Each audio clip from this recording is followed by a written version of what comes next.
Welcome back to Transportation Development. It's all about your transportation sales tax and how those dollars are being used in our community. I'm talking today with Dan Frazier, and he is with the Berkley, Charleston, Dorchester Council of Governments, and that's one of the areas of planning that's being done in our community to make sure those dollars are used as best we can.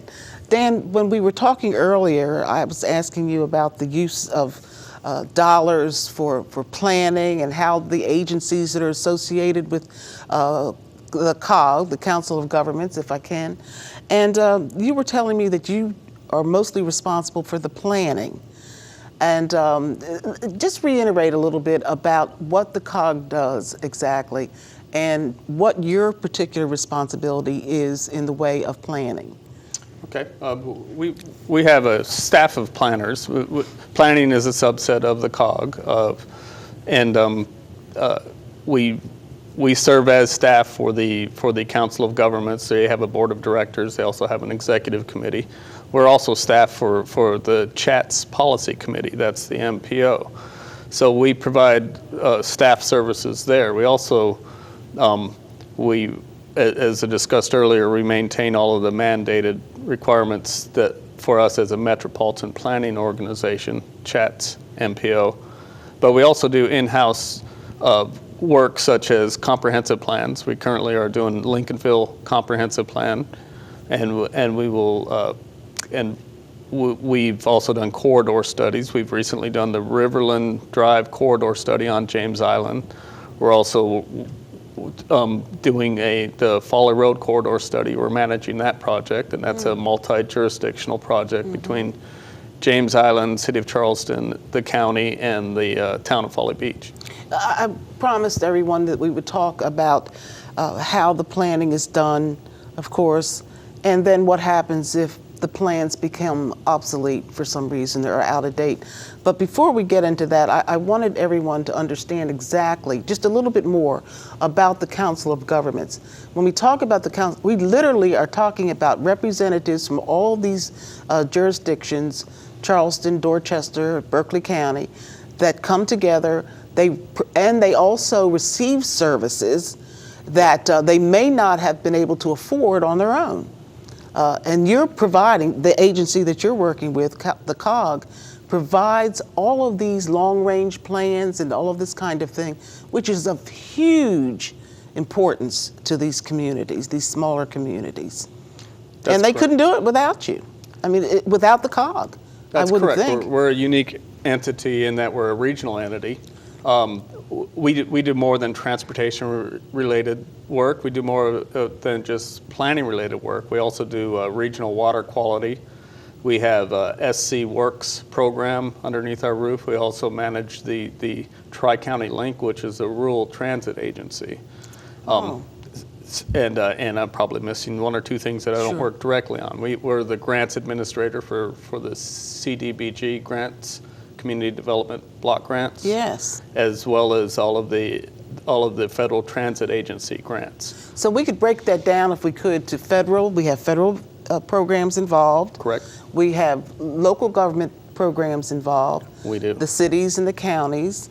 And are there other types of organizations that would be a part of all of this? That for the people, that work for the people, meaning councils, city councils, county councils, those kinds of things. Did I get all of them? Well, right. Federal, we interact. state, We've local. got the federal, state, and local. Yeah. And then the transit agencies that go along with that. Our board of directors and our policy committee is made up of elected officials as well as appointed officials from each of the jurisdictions, as well as the airport authority, the ports authority.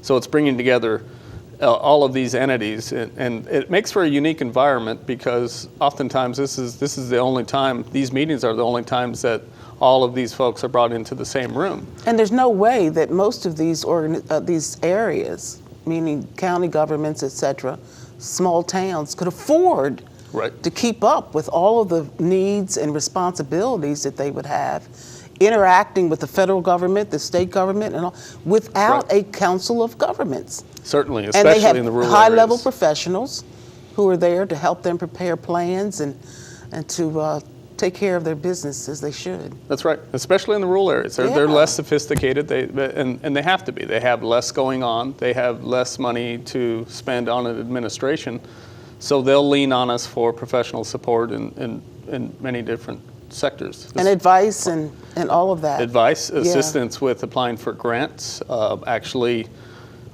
administering projects for them. We manage projects for McClellanville. Well, Hanahan's a bigger city, but out in McClellanville, the pedestrian bridge, as an example, they don't have the capacity to manage a project and work it through an engineering firm.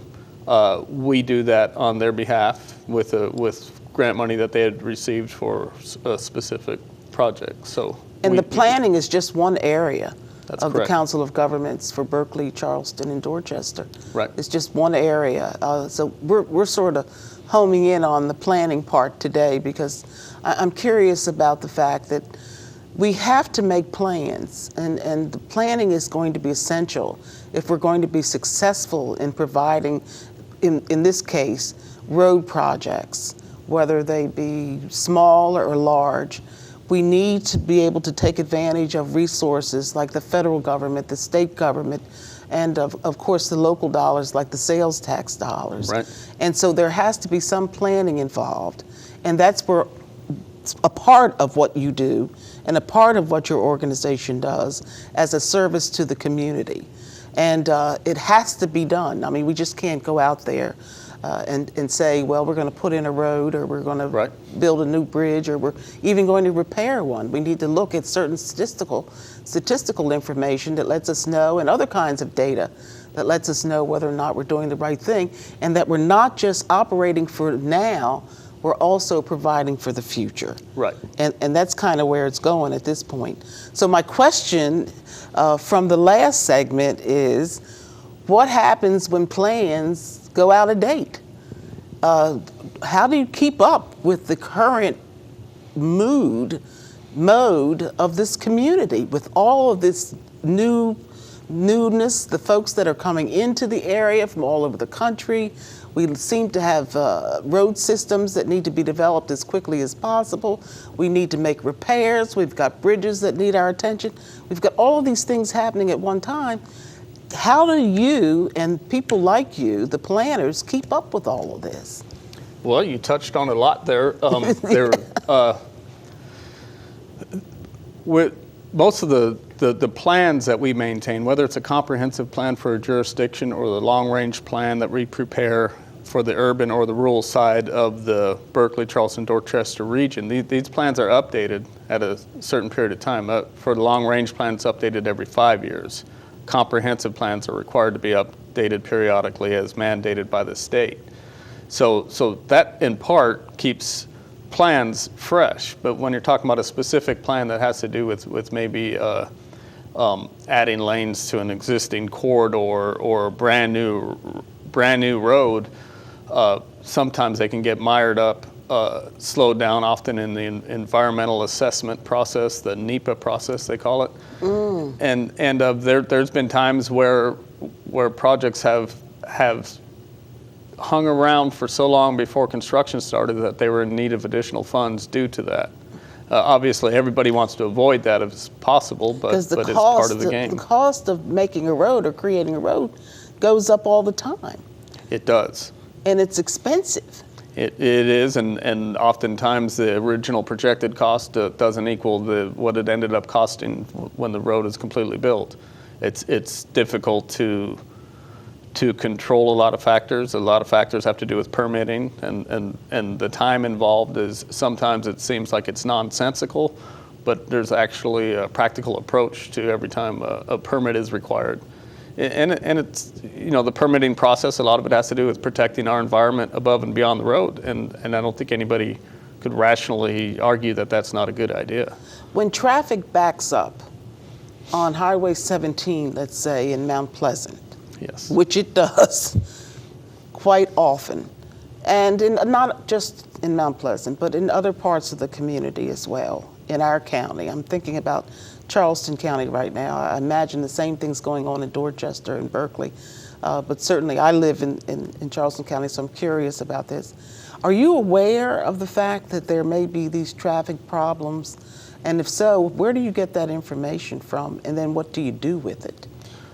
Well, we do, as I mentioned earlier, we maintain the transportation demand model for the region, and not only that, but the nuts and bolts of the model we make available to consultants and to jurisdictions, and a lot of times they will use that data to prepare traffic analysis reports that might be required. If a brand new big box is going in on a corner, they're going to want a traffic analysis report to decide on whether that stop sign will be adequate or do they need to upgrade it to a signal. And those are the type of small scale things that impact congestion a lot of times. You could probably name 10 roads off the top of your head that really need a signal now, or really need a right turn lane, or really need this or that. And a lot of that's done at the local level. The counties do a great job, and the individual jurisdictions do a good job of it. We provide support for that, but at the same time, we kind of look at the bigger picture, the bigger projects. The multi-million-dollar projects are the type of projects that we include in our long-range transportation plan. You just don't hand the communities these problems back and say, listen, here are the numbers now, and you need to find some money. Are you assisting, COG assists with finding resources, financial resources, is that not true? We do. Through federal and... We help prepare applications. One successful transportation program is the Tiger Grant Program. We've had, I think we had 4 submitted in our region, and 2 of them, our office was instrumental in submitting. That's a great way to end the program. We appreciate you so much in providing us with the information that you have. And a lot's going on in our community, and we just want everybody to know that. A lot is going on. It's not just putting down pavement. There is a lot that's required, and that's happening, and you should know that. I've been talking with Dan Frazier, and he is with the Dorchester, Charleston Council of Governments, and we've learned a lot about planning and what's happening in our lives, and I hope that you've enjoyed our program. Also, if you want to get additional program on what's going on in our communities as it regards transportation development and other areas, but especially what's going on with transportation development and the use of the transportation sales tax, there are a series of places on your screen now. Utilize those. We would appreciate it. Again, I hope that you've enjoyed our program as much as we've enjoyed bringing it to you. This has been the Transportation Development Program. It's all about transportation sales tax and the good uses that we're putting it to. We'll see you the next time. I'm Cheryl Harleston.